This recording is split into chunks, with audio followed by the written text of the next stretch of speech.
129 na mga baril na kumpiska. 6 na individual arestado sa kampanya laban sa loose firearms sa Rehiyon 1. Para sa detalye kasama natin, Idol Neil Muyano. 104.7 IFM. Report!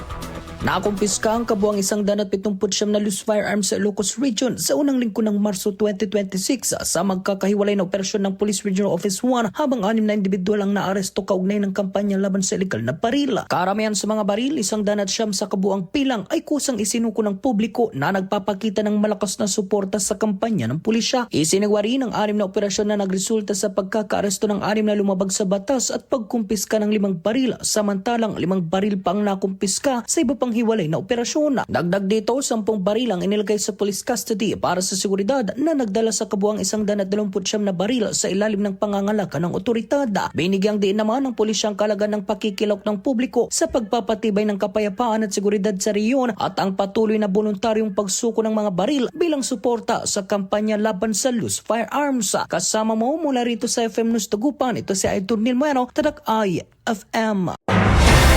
IFM News. IFM News. IFM News.